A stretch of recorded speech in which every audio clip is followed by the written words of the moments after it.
Everyone, this is Sonia Malik here and आज हम करने वाले हैं अपने क्लास 10 का चैप्टर एग्रीकल्चर। ठीक है, जिसका पार्ट 1 के अंदर हम स्टार्टिंग कर चुके थे। टाइप्स ऑफ फार्मिंग हम क्लियर कर चुके थे और लास्ट टॉपिक था हमारा मेजर क्रॉप्स का, जिसके अंदर मिलेट्स, ज्वार, बाजरा और रागी हम कंप्लीट कर चुके थे। तो आज की इस वीडियो के अंदर हमारा नेक्स्ट टॉपिक होने वाला है क्रॉप्स के बारे में। ठीक है, 3 यहाँ पे मेजर क्रॉप्स के बारे में पढ़ने वाले हैं। तो सबसे पहली जो है मेज, पल्सेस एंड शुगर केन। अब पल्सेस यानी कि दाल।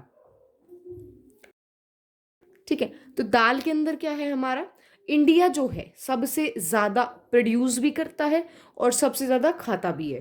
मीन्स जितना हम उगाते हैं उतना ही खा जाते हैं। तो यहाँ पे लार्जेस्ट प्रोड्यूसर प्लस कंज्यूमर है। अब नेक्स्ट, ये क्रॉप किस सीजन में उगाई जाती है? तो सी, ये क्रॉप जो है हमारी खरीफ और रबी यानी कि किसी भी सीजन में हम इसको उगा सकते हैं।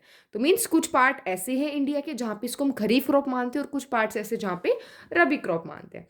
खरीफ एंड रबी क्रॉप्स दोनों का कंसेप्ट हम पार्ट 1 के अंदर क्लियर कर चुके हैं।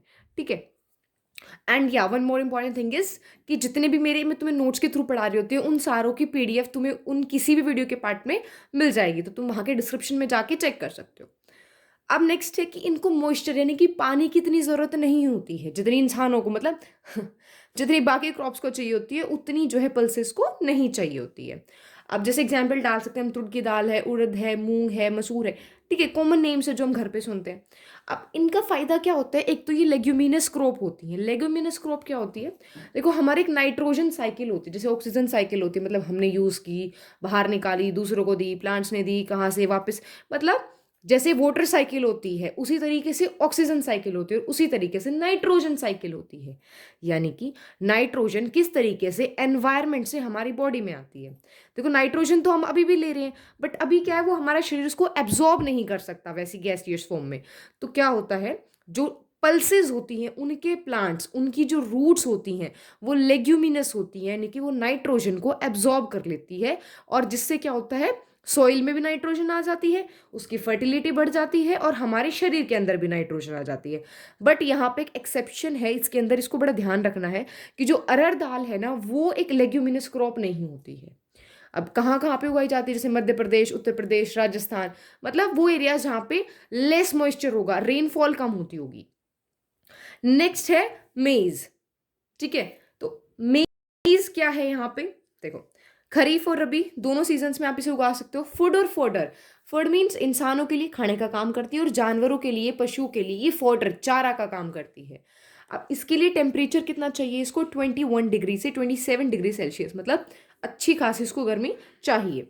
अब जो हमारी लैंड है वो कैसी चाहिए? फर्टाइल एलुवियल है तो, प्लस ओल्ड एलुवियल सॉइल इसको चाहिए होती है। उसके बाद HV सीड्स, यानी कि जो मेज क्रॉप है उसको आज के टाइम पे higher yielding variety seeds plus fertilizers और इरिगेशन, पानी की भी जरूरत पड़ती है। जैसे कर्नाटका, आंध्र प्रदेश, उत्तर प्रदेश, बिहार, मध्य प्रदेश, ठीक है, इन एरियाज में हम इसको उगाते हैं। नेक्स्ट है हमारा शुगर केन। अब शुगर केन क्या है? ट्रॉपिकल और सब ट्रॉपिकल क्रॉप है हमारी।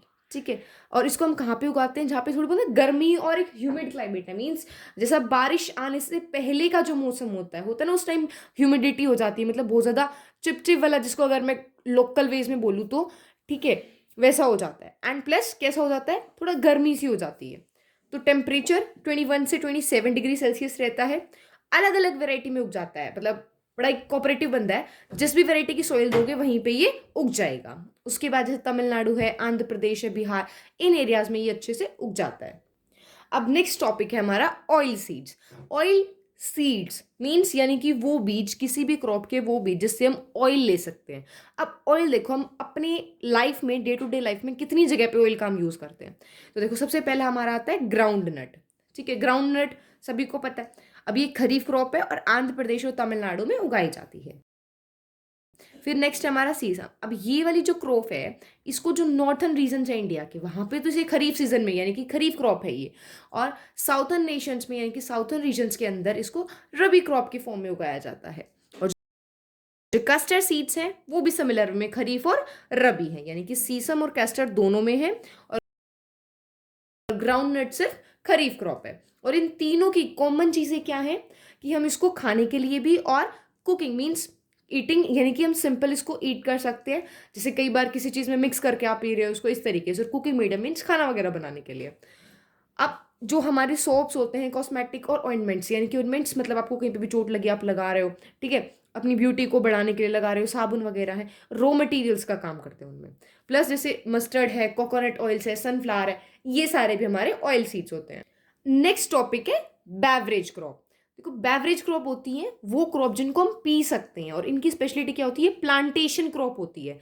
प्लांटेशन हमने टाइप्स के टाइम पे समझा था कि यानी कि जिनको हम प्लांट्स को यानी कि एक लाइन में लगाते हैं बड़े वास्ट एरिया पे कमर्शियल फार्मिंग के अंदर, तो वो सबसे पहले हमारा टी, चाय, ठीक है। तो ट्रॉपिकल और सब ट्रॉपिकल एरियाज में हम इसको उगाते हैं। और अब इसके लिए कंडीशंस कैसी चाहिए, थोड़ी गर्माहट वाली कंडीशन चाहिए, फ्रॉस्ट यानी कि धुंध नहीं होनी चाहिए। और सॉइल कैसी होनी चाहिए, डीप मीन्स काफी हद तक उसमें फर्टिलिटी होनी चाहिए। ये नहीं है कि सिर्फ कुछ फ्यू सेंटीमीटर्स तक की फर्टिलिटी है बाकी नीचे पत्थर है, नहीं, डीप और फर्टिलिटी होनी चाहिए। अब उसके अंदर ह्यूमस, ऑर्गेनिक मैटर, फर्टिलिटी, ठीक है। अब नेक्स्ट क्या है कि वहां पे बारिश होनी चाहिए, यानी कि ऐसा नहीं है कि बाढ़ आ रही है, बट रेगुलरली थोड़ी थोड़ी बारिश होनी चाहिए। अब नेक्स्ट क्या है, इसको फ्रीक्वेंट शावर्स, यानी कि लगातार इसको थोड़ी थोड़ी बारिश चाहिए होती है। अब ये लेबर इंटेंसिव, यानी कि क्या होता है, इसकी जो पत्तियां होती हैं उस एक एक पत्ती को छांटना होता है, तो मतलब काफी मेहनत वाला काम है, बट मतलब इन द सेंस कि एक पूरे टाइम को लगे रहना है, बट हार्ड वर्क नहीं है इस तरीके से। तो लेबर इंटेंसिव, ज्यादा लेबर चाहिए। अब कौन से ऐसे रीजन होंगे जहाँ पे बारिश भी होती रहे, थोड़ी थोड़ी गर्मी भी रहे, तो वो है असम और तमिलनाडु। अब नेक्स्ट है कॉफी, स्टूडेंट्स की पार्टनर, ठीक है। तो अभी देखो कॉफी में क्या है, ये हमारे यहाँ पे जो उगाई जाती है वो अरेबिका वैरायटी की होती है, और जिसे यमन्स यहाँ पर लेकर आए थे।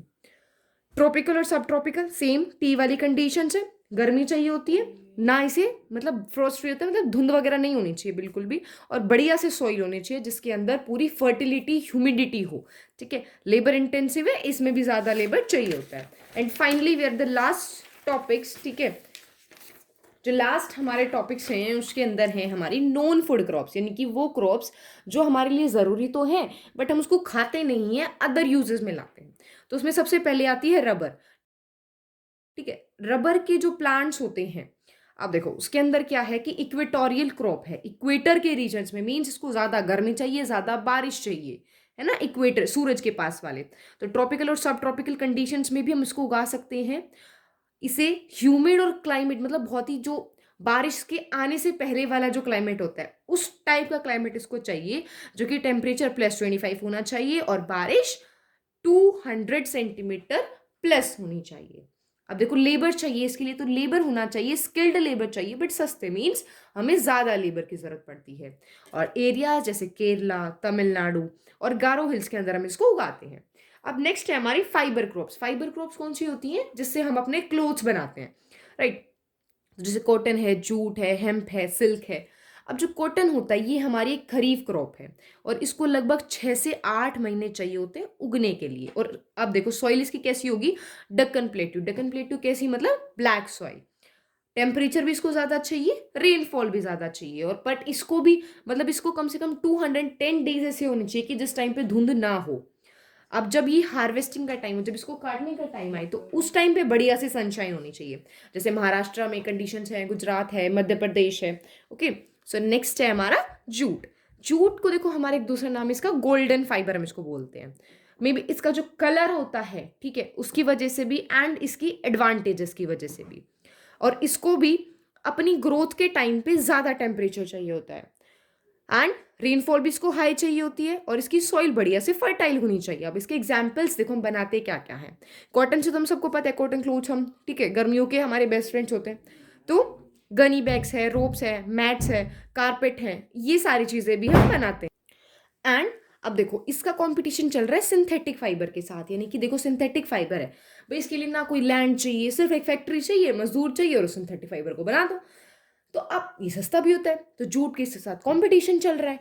बट हम इंडियंस कहते हैं भाई हम जूट लेंगे, बट हम एक्चुअली में नहीं कहते, हम सिंथेटिक फाइबर लेते हैं। बट हमें लेना चाहिए जूट के प्रोडक्ट्स।